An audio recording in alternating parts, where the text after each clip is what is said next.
আসছে না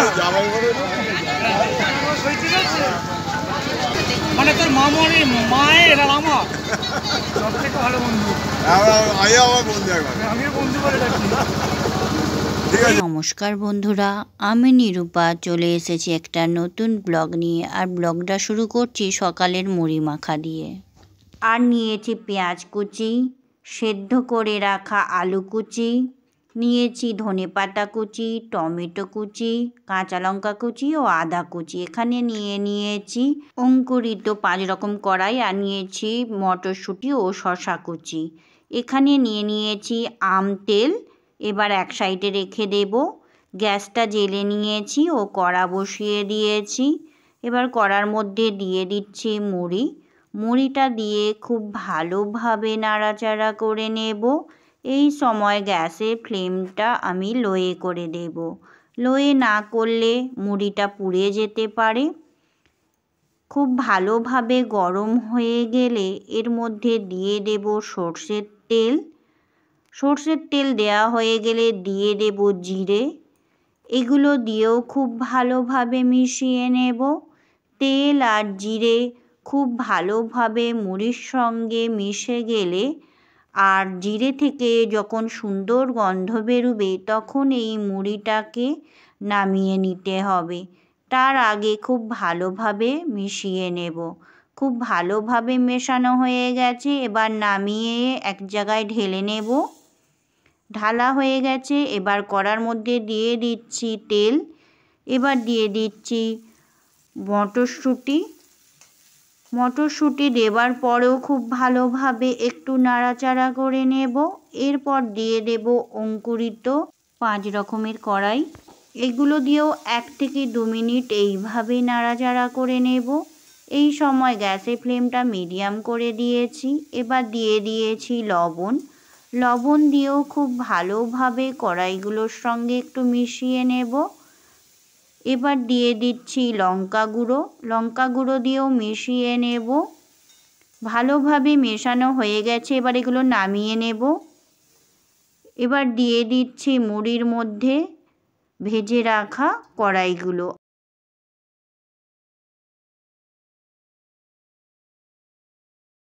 গরম বলে আমি একটা কাঠের খুন্তির সাহায্যে মুড়িগুলোকে একটু মিশিয়ে নিচ্ছি।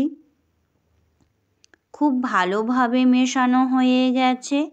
এবার এর মধ্যে একে একে দিয়ে দেব আলু কুচি, পেঁয়াজ কুচি, টমেটো কুচি, ধনেপাতা কুচি, লঙ্কা কুচি ও আদা কুচি। এবার দিয়ে দিচ্ছি শসা কুচি। এরপর দিয়ে দেব বিট লবণ। এরপর আবার দিয়ে দেব আম তেল।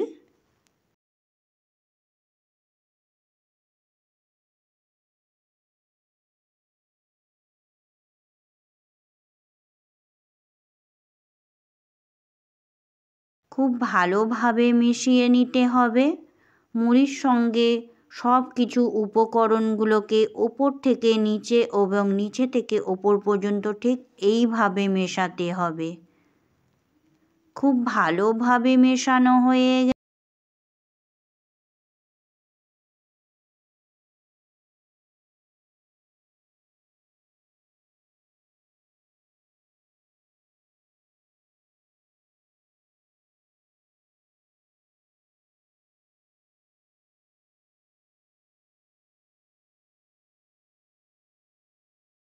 মুড়ি মাখা থেকে সুন্দর একটা গন্ধ বেরোচ্ছে। এবার সবাই মিলে খাওয়া দাওয়া করে নিই। খাওয়া দাওয়া করে আমরা আবার বিয়ে বাড়ি আর সায়নের কাকা বেরিয়ে যাবে অন্নপ্রাশন বাড়ির জন্য। তাহলে আমরা মুড়ি মাখাটা খেয়ে নিই।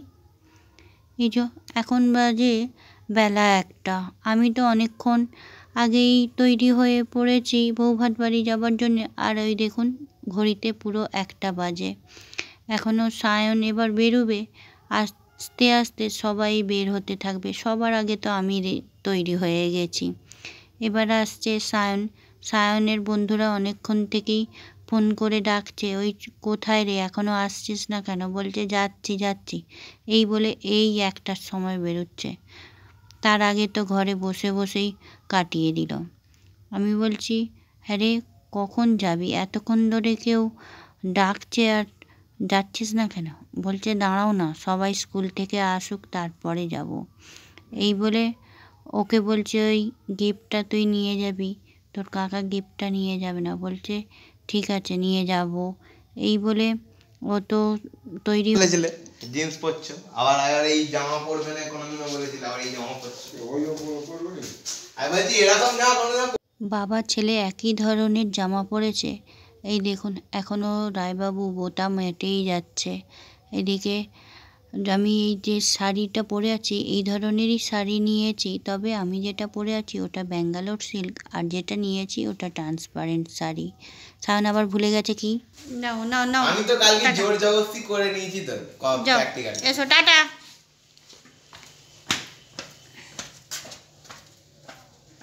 সায়ন তো বেরিয়ে পড়লো, এখন ওর বড় মারা যায়নি, ঘাটে দাঁড়িয়ে আছে। আর এই যে শাড়িটা আর দেখালাম না, আপনাদেরকে তো বলেই দিলাম যে আমি কী ধরনের শাড়ি নিয়েছি, আর প্যাকেটটা খুললাম না যেহেতু আমার মতো শাড়ি।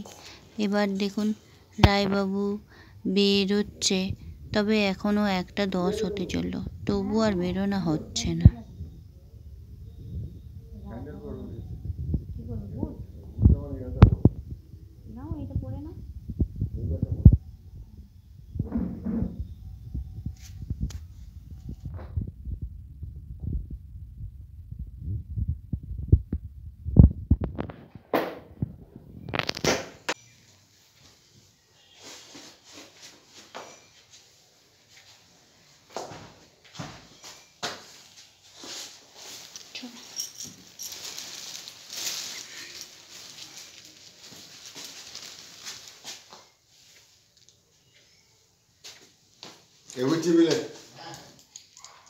জল খেয়ে যায়, ট্যাবলেটটা খেতে হবে। কি ট্যাবলেট? 2টোর সময় খাওয়ার পরে যে ট্যাবলেট সেটা তুমি তো খেয়ে একটা নিয়ে নিলেই কোলাপিটা কেটে নিয়ে নাও না। রায়বাবু সঙ্গে করে ওষুধটা নিয়ে নিচ্ছে, যদি একটু বেলা হয়ে যায় তাহলে ওখানেই খেয়ে নেবে, আর যদি তার আগেই বাড়ি চলে আসি তাহলে তো বাড়িতে এসেই ওষুধটা খাবে। তাহলে ওষুধটা নিয়ে বললো তাহলে একটু জলও খেয়ে নিই। এদিকে সায়নের কাকা এখনও সাজুগুজু করছে, ও তো এখনও বেরোয়নি। আমার তো বিরক্ত লাগছে, কখন বেরিয়ে দাঁড়িয়ে আছি। এখন আরও ভাল লাগে যে অপেক্ষা করতে সেজে গুজে। বলে মেয়েদেরই নাকি দেরি হয় সাজতে গুজতে, আর এরা তো সাজছে। এই বলে আবার এই বেরিয়ে আবার দেখছি ঘরের মধ্যে ঢুকেছে। আমরা তাহলে বেরিয়ে যাই, আর ওর কাকা চাবি চাবলা দিতে থাকুক ঘরদোর বন্ধ করে, ও তো এই সামনেই যাবে, আর আমরা তো যাব একটু দূরে, সেই জন্য আমিও বেরিয়ে পড়ছি। রায়বাবু তো একটু আগে বেরিয়েই পড়েছে, ও তাহলে আসুক। আর এদিকে রায়বাবু বাইকে তো বসেই আছে, আমাকে বলছে কি হলো দেরি হচ্ছে, আসবে তো তাড়াতাড়ি। এই বলে ব্যাগটা বাইকে নিল, আমিও বসছি। এবার শাড়ি পরে উঠতে একটু অসুবিধা আছে, আমাদের বাইকের এই পাদানিটা একটু ঢলঢলে হয়ে গেছে, উঠবো যে ঠিকঠাক করে উঠতে হবে। এবার আমরা বাড়ি থেকে বেরিয়ে পড়েছি, আর আপনাদেরকে দেখাই এই যে সামনেটাই হচ্ছে আমার অন্নপ্রাশন বাড়ি। এই যে বেলুন দিয়ে খুব সুন্দর গেট করেছে, এখানে বাড়ির সবাই নিমন্ত্রিত, আমরাও নিমন্ত্রিত ছিলাম, কিন্তু একই দিনে একই অনুষ্ঠানে কতজন যাবে, 2 জায়গায় তো পড়েছে, সেই জন্যে ভাগাভাগি করে সবাই যাচ্ছি। আমাদের বাড়ির সবাই প্রায় এই অনুষ্ঠানেই আসছে, আর আমি আর রায়বাবু যাচ্ছি ওই বৌভাত বাড়ির অনুষ্ঠানটা। বৌভাত বাড়িটা গ্রামে করে নিচ্ছে, তাহলে চলুন একেবারে বিয়ে বাড়িতেই দেখা হচ্ছে।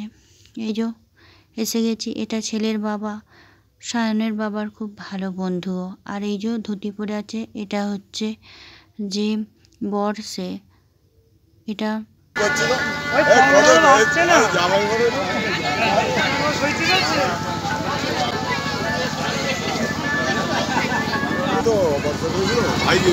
মানে তোর মামনি মায়ের আর আমার সব থেকে ভালো বন্ধু। আমার বন্ধু, একবার আমিও বন্ধু বলে ডাকি। ঠিক আছে নাম কি তোমার কার্ডে কার্ডে দাও দেখি এই যে বরের বাবা তো কোথায় যাচ্ছে, আর ওখানে মাধবী বসে আছে ফুচকা খাবার জন্য। এখনো ফুচকা খাবার লোকই আসেনি। রায়বাবু বললো যাও ফুচকা খাবে তো, দুটো ফুচকা খেয়েছো। আমি বলছি ফুচকা আর খাবো না। বলছে শুকনো দুটো ফুচকা খাও, বেশি খাবে না। এই যে ফুচকা টুচকা খেতে বসে গেছি। তবে রায়বাবু এই সবের কিছুই খাবে না, একটু মাছ ভাত আর একটু ডাল খাবে। আমিও খাবো খুব সামান্য পরিমাণে। তবে এই যে খাওয়ার জায়গাটা খুব সুন্দরভাবে সাজিয়েছে। আর দেখুন এইখানটাতেই নাকি দরজা হয়। আমি জিজ্ঞাসা করলাম, খুব ভালোই লাগছে। এখানে খুবই ফাঁকা হয়ে রয়েছে। আমরাও তাহলে খাওয়া দাওয়া সেরে নিই। ব্লগটা এখানেই রাখছি। দেখা হবে নতুন একটা ব্লগ নিয়ে।